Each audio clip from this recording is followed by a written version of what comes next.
What's going on, Badger fans? Welcome to another episode of Locked On Badgers. We're going to sound the recruiting cannons, talk about in-state recruiting because another guy's left the state, and then there's some people that are pretty salty with me, and I'm going to put those comments up, and we're going to talk about it. On Wisconsin, let's go.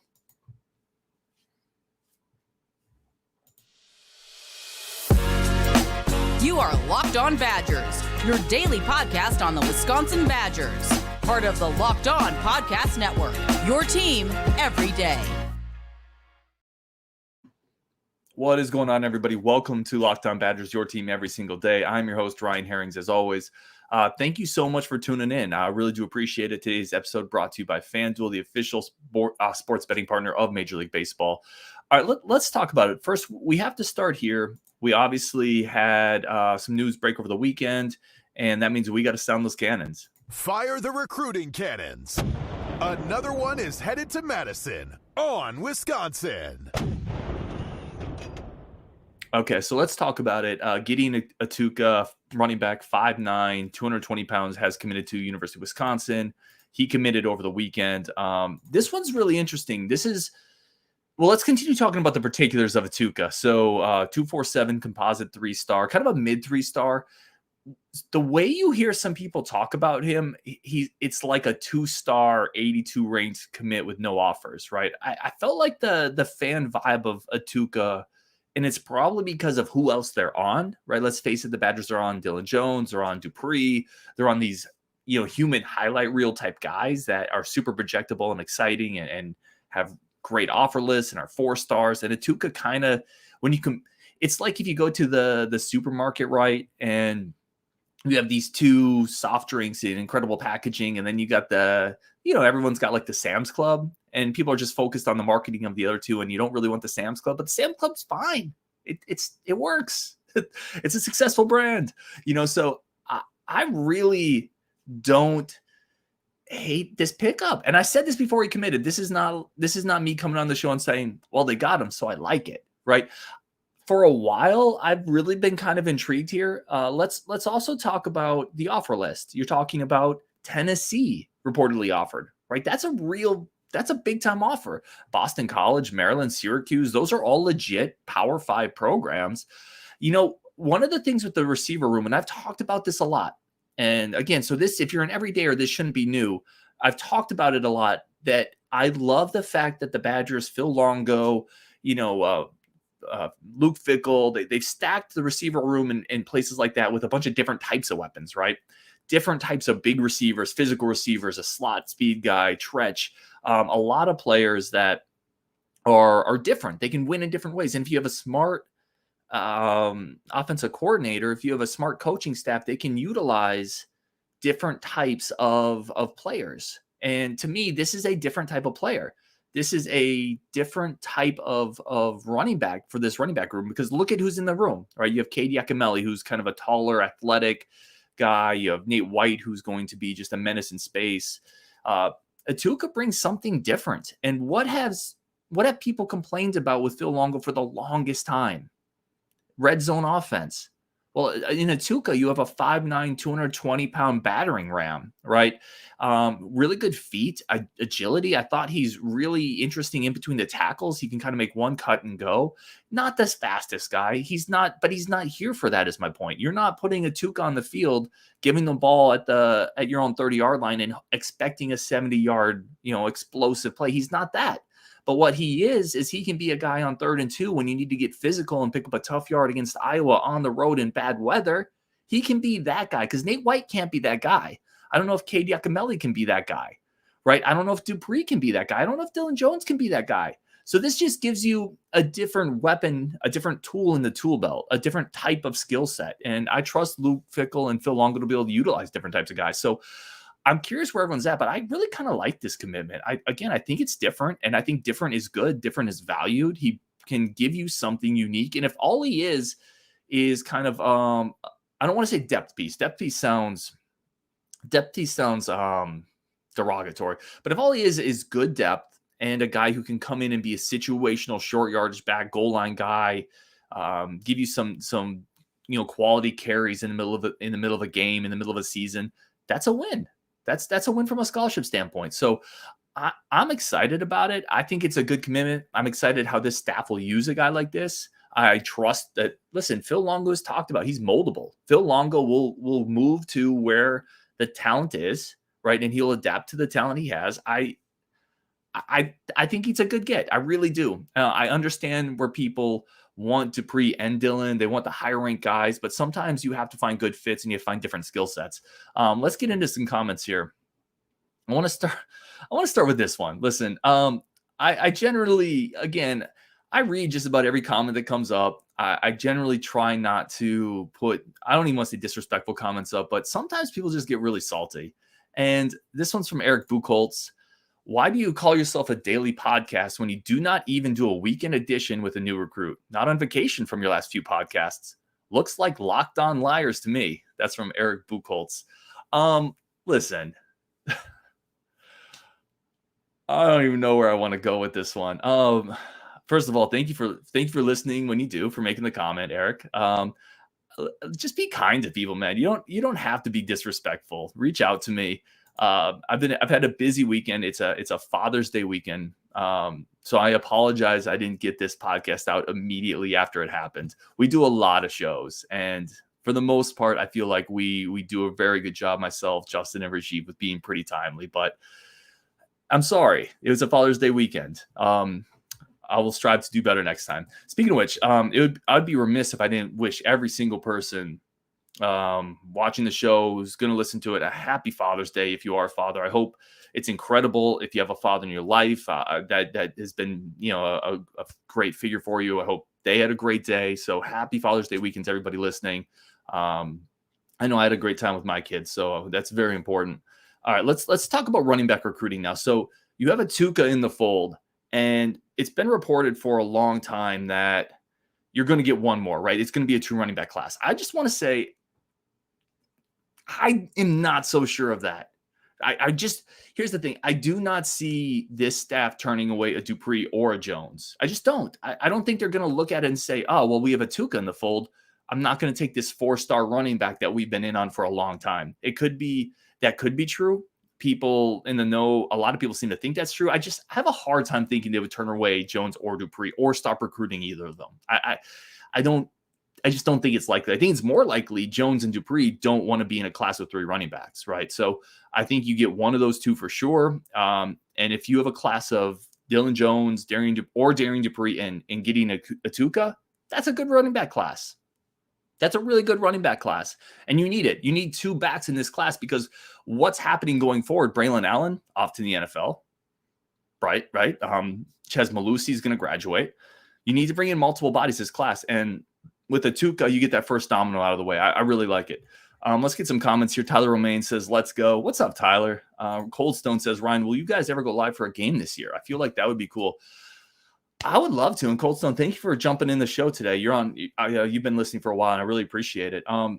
We do live watch shows, so we'll go into through Discord. We do live watch shows for the basketball stuff. I'll probably do that for football this year. I would love to get more people involved in that. That'd be amazing. Whatever we can do to continue building the community, I'd be excited about. Daltrey says, late one today. Glad I could catch it. Let's go, Daltrey. He also says, I'm curious how the last running back spots will fall.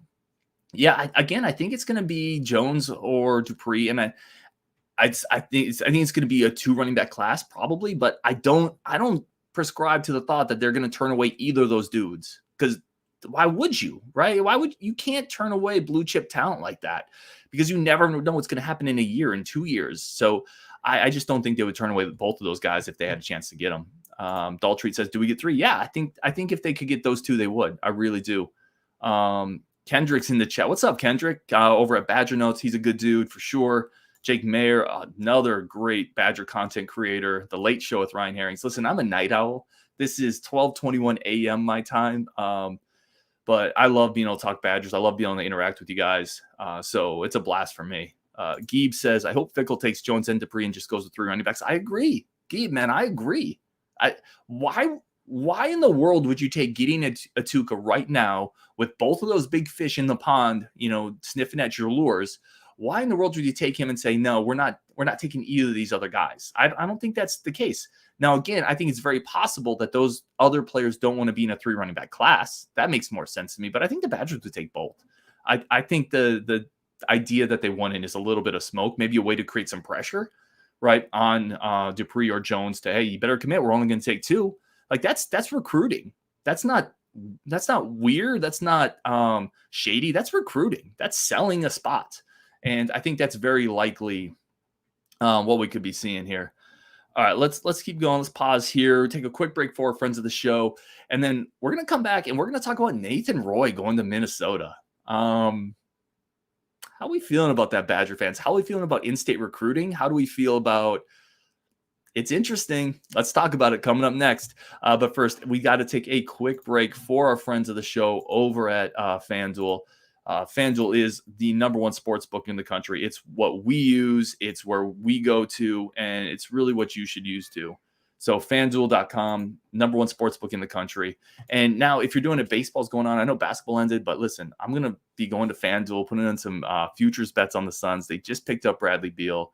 I am beyond excited about that. And it's a great time. If you go over to FanDuel, you get the no sweat first bet, bonus bets back if your first bet doesn't win, up to $1,000 for new customers. FanDuel, the official sports betting partner of Major League Baseball. Major League Baseball is, again, in full swing. I'm a Braves fan. They're dominating the East. So I'm thinking about doing a parlay with the Suns, the Braves, and my Niners all winning championships. And I'll just let my fandom rule. That's usually how I bet anyway, which is why I'm not a successful bettor. But I roll with it. I have fun with it. So FanDuel.com /LockedOn, the best sports book in America. It's my choice, and it should be your choice as well. All right, let's keep going here. A bunch more stuff I want to get into. I really want to get into Nathan Roy, the blue chip, 4-star, top 200 offensive tackle out of the state of Wisconsin, going to Minnesota, going to PJ Fleck. The top 4 players in the state going to a combination of Penn State and Minnesota. How are we feeling, Badger fans? William Lowecki says Nathan Roy equals traitor. It is what it is. Yeah. We got some more comments in here. Craig Hendricks says Roy went to Minnesota. What the hell? So I want to start here. Nathan Roy, who I think is a big-time prospect, there is no part of the show that's going to be salty grapes on my part, right? I'm not going to say, we didn't want him, or I don't care, wasn't that good. No, I think he's a stud. I think he is a blue-chip prospect. And going to Minnesota stinks. Like, for a while, everybody thought it was UCLA. He has West Coast ties. He wasn't born in Wisconsin. He didn't grow up here. His brother's plays with UCLA. So that was the thought, and that made sense. That almost made it like, okay, like, right, it made it more palatable. Like, I didn't want to lose Nathan Roy, but at least we're losing him to a place he grew up. He has ties. His brother's there. To lose him to Minnesota, now you just got out recruited by PJ Fleck. Like that's as simple as it is. The ties aren't there with Minnesota any more than they are there with Wisconsin. His brother doesn't play for Minnesota. We just got out recruited. It is what it is. This staff wanted Nathan Roy. And they just got out recruited. Now, listen, PJ Fleck is a salesman, and he's not going to appeal to everybody, but he can sell himself and he can sell his program. Those things are true. They've always been true. He's a good recruiter. Don't like the guy, fine. I get it. Does he feel slimy and snake oily? Yeah, he does. But he can recruit, and he beat Wisconsin in this recruitment. So what does that mean? Are we bummed about it? Are we frustrated about it? I don't think it's a huge deal if it's a one-year blip. So I want to start there. Wisconsin, I like the offensive line class that they have, right? That's the start. If you had no offensive lineman committed and you had just lost Nathan Roy to Minnesota, yeah, that would be a real problem. But you have Jensen, Corey, you just signed Coverly, you got Haywood. Haywood's a 4-star tackle. It's a good offensive line group coming in. So let's start there. As long as you're bringing talent in, it doesn't really matter where it's from. So if Nathan Roy had grown up in Illinois, for example, and you lost a battle for Nathan Roy, this offensive tackle from Illinois to Minnesota, would Badger fans be freaking out? Probably not. In fact, probably not at all. In fact, most probably wouldn't even know the name Nathan Roy, right? But because it's in the backyard, it feels worse. Is it? Again, as long as you're bringing in talent, I don't know how much it matters, but here's where I would say I'm a little concerned where it can't be more than a 1-year trend. I think the in-state kids are always going to be a little bit more of a layup, right? I think they're going to be a little easier to land. And because of that, you can land those in-state kids, build the foundation of your program, and go out of state a little easier. So the point I'm making is the in-state kids, I think you always have to do a pretty good job of getting the blue chip talent in state. Because it's hard to get blue chip talent out of state. It's going to be hard for Luke Fickell to get blue chip talent out of state. So I don't think Wisconsin can reach its ceiling if they don't generally clean up in state. And that's just where I'm at. I know I've had other people whose opinions I respect tell me it doesn't matter, tell me the in-state recruiting is not a big deal anymore. I would disagree. I think in-state recruiting has to continue to be a big deal. I think if there's blue chip talent in state, you have to bat a pretty good percentage on those. If you're Wisconsin, you don't have to get everyone. That's unrealistic. We weren't seeing that with Paul Christ towards the end for sure. You're not going to get everyone, but you have to get more than your share because again, those players generally you can get committed with less effort, which allows you to focus more effort on the harder targets out of state, right? It gives you to some degree some layups in your recruiting class. And I think those layups are important to get easier commits to help sell your program, to help build momentum. And then you can really focus more of your energy on the tougher recruits. So yeah, I'm really interested on A, where this is going in state in the next couple of years, and B, where everyone's at. Because for the longest time, the wall around the state was the hugest deal and you couldn't lose anybody. And now people are like, kind of like, I don't know. It doesn't matter. I don't know. Again, I don't think it doesn't matter, but it is interesting.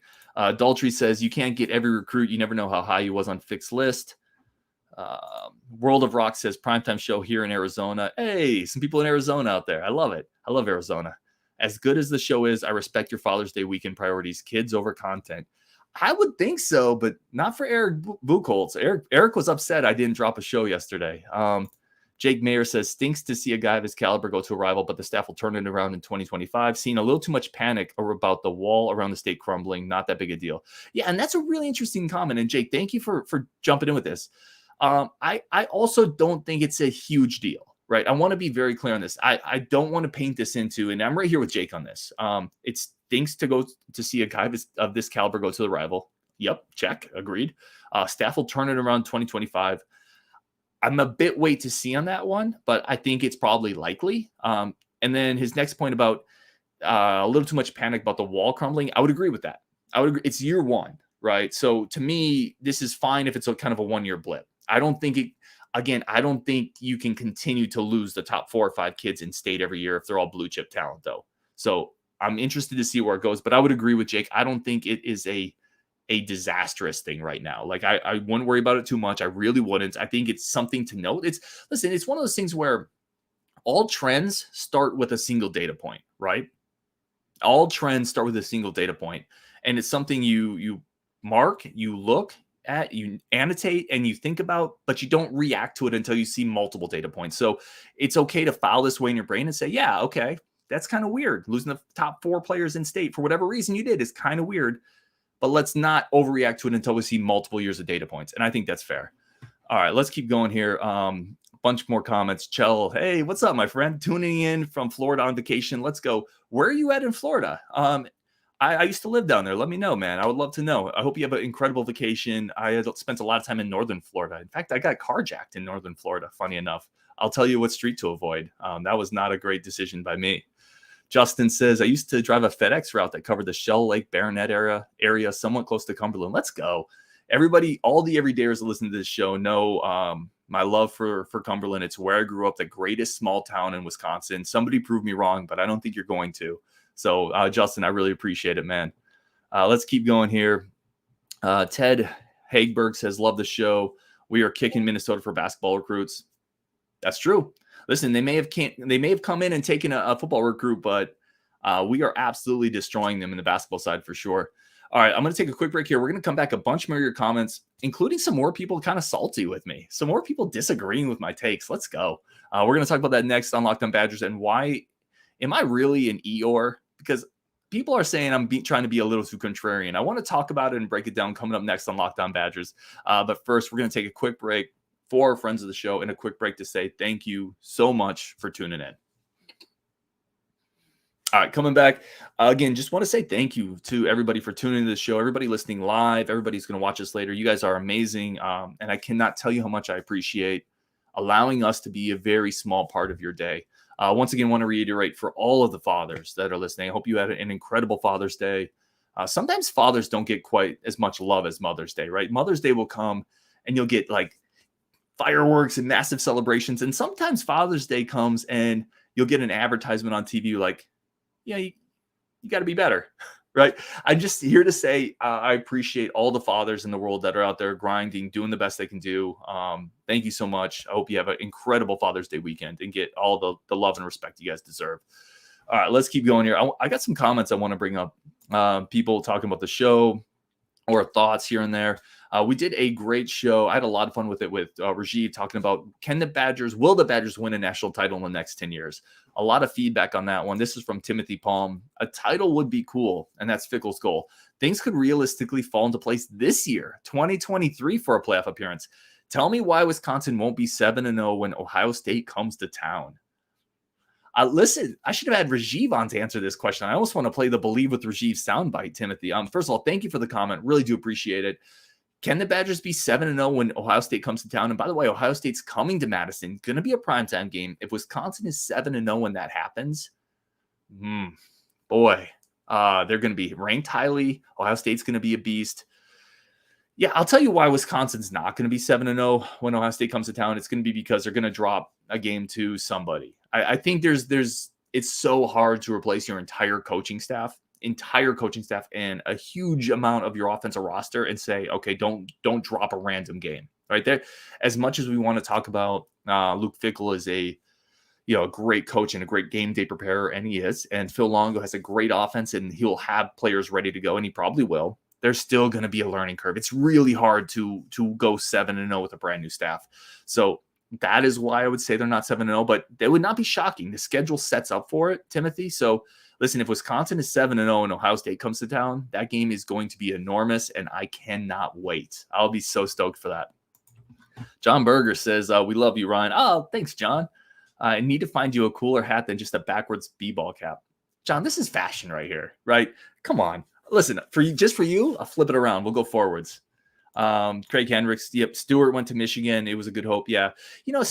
Marion Stewart always felt like a bit of a pipe dream to me, to be honest. Went to Michigan. It's just going to be hard to out of the gate win 4-star recruiting battles for out-of-state receivers when Michigan and those type of schools are involved. I think people need to see it on the field at Wisconsin. It's one thing to say, well, look what Phil Longo's done in all these other spots, but they haven't seen it in action in Madison, right? They haven't seen it. So I think it's going to take a couple years, and that should be expected to start. And even then, you're not going to win every battle, certainly not every battle against a Michigan or a Georgia. Like those are big, tough battles to win. So it's not surprising to me. It always felt like this was the outcome for Stewart. And just remember, KG, you have Kyle Barry Johnson, and that's a really good recruit this year. I think we'll be fine. This is from Matthew Anderson talking about winning a title in the next 10 years. They'll certainly be capable. We've beaten Auburn, LSU, Miami. If you assume we have more talent and better quarterbacks, why the hell couldn't we compete? That's a solid point. Yeah, the key there is quarterback, right? The one thing we've seen is a quarterback levels the playing field, good or bad. Right, a bad quarterback can bring you down a level. You know what, John? I'm flipping my hat back around. I don't like it forward. A good quarterback can raise your entire ceiling of a team, and a bad quarterback can bring you down. Like Wisconsin fans know this more than anybody. We saw it with the Russell Wilson explode, and we've seen it with multiple years of mediocre quarterback play. So yeah, here's the thing: if Longo can nail the quarterback 100%, Wisconsin's ceiling moves up a tier, and everything changes. So, and track record says he probably will. That's a good point, Matthew. I agree with you there. This one is from Tim. Ryan is the type of guy who, if he was an investor in the 80s, would have said there's no unseating Xerox, Kodak, and IBM. Clearly, all these things like blue bloods are intangible. In the age of social media, no one is going to give a crap about historical success. The current brand is all that matters, and that can change quickly. That is from Tim. Listen, all I'm saying is, first of all, your point, I would disagree with your point in the current age all that matters is the brand. No one cares about historical success. I would disagree highly with that, because historical success has built the resources and the facilities and the fan support and the money that flows into programs that build blue bloods, right? There's a reason the blue bloods are the blue bloods, is because they've had decades of historical success, which has led to incredible fan support, which has led to incredible money and facilities and resources. And those things lead to great recruiting, right?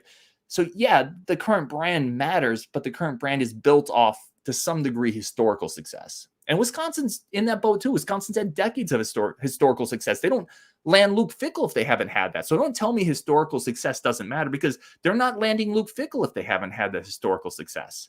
And that's why I think it's hard to break into the Blue Blood Guild. It's a difficult proposition when you line up the resources and the facilities and the recruiting area, and you line up Wisconsin with some of these other schools.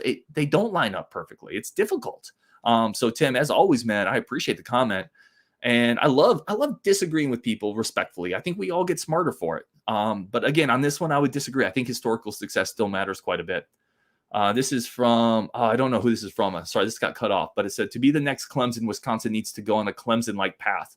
Before they became a national power, they went through a Clemsoning period where they would climb to like a top 5 and then lose a random game to NC State. So in other words, Clemson didn't jump from a tier B program to a blue blood. They had a 5-6 year period where they were flirting with being a blue blood. And Wisconsin has to do that before it gets into the club. And I would agree with that. Clemson had a bunch of years where the term Clemsoning was invented, I think, by the Solid Verbal podcast, for the games Clemson dropped that kept them out of playoff appearances. And that was a multi-year period before they were finally able to break through. It takes time. It's hard to do. This is from Forrest Aguirre. Ryan, you're wrong. I believe with Rajiv. I love it. Yes. Nothing would make me happier than Wisconsin winning a national title. I mean, nothing sports related, right? Like, life is bigger than sports. But listen, Forrest, first of all, thank you for the comment. Appreciate you jumping in. I would love that, man. If Wisconsin wins a national title, I'll get a tattoo. I would love it. So yes, let's do it. If Rajiv is right and they win a title, we'll throw a huge party. I'll get a tattoo. It'll be incredible. So I'm right there with it. Let's keep going here. Daltrey says you need to believe. Let's see. I believe that we'll be better with Luke Fickell. Does that work? Do I need to believe we'll win a national title? That's just such a difficult thing to do. Especially in college football. It's so hard. But I would love it. I would absolutely love it. Let's keep going. Jim Sainsbury says, if the Badgers have a top 5 recruiting class, then they have a chance. If not, no. Only one team has won a national championship that didn't have a top 5 recruiting class, Alabama, who was 7th and won. And that's a good point from Jim, just being realistic about this. How high do you think Wisconsin's recruiting ceiling can actually be?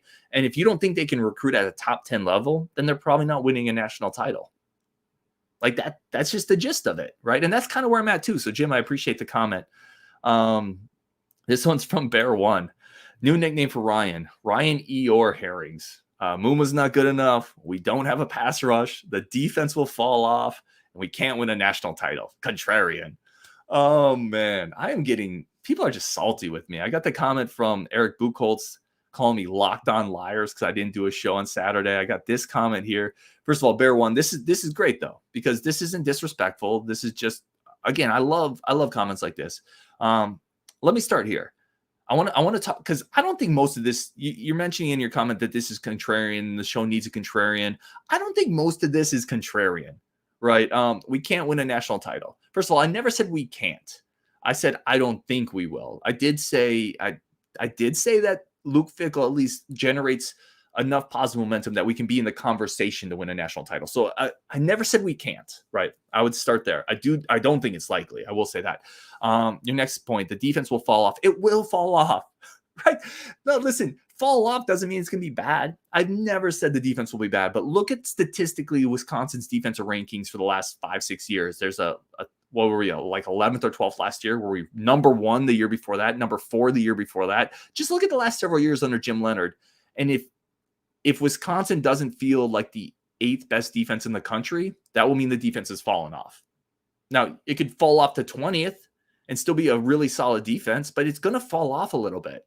because Jim Leonhard was a great defensive coordinator, because we're going to be playing tougher competition, and because our offense is going, like, there's going to be more possessions in a game. All these things I've talked about, the defense is going to fall off a little bit. I still think it's going to be good, but we were number 1 in the country 2 years ago. Like, it's not going to be at that level. We don't have a pass rush. Is that really contrarian to be worried about our pass rush when the only 2 guys who got to the quarterback last year are gone? I don't know. Now, the Muma one's interesting. Maybe I am contrarian on not being quite as high as on Muma, and I've acknowledged that I'm probably missing the boat on that one. I probably am, because there's enough smart people that have talked to me and told me I'm crazy, that I'm willing to admit that I'm probably missing the boat on that one. So that's a fair point. The rest of them, it does not feel contrarian to say I don't think Wisconsin's going to win a national title. Our defense will fall off, and I'm worried about our pass rush when the only 2 guys who got to the quarterback last year are gone. Like, that doesn't feel contrarian. It feels realistic. Ryan Eeyore Herrings. I'm such a positive guy. Y'all have no idea.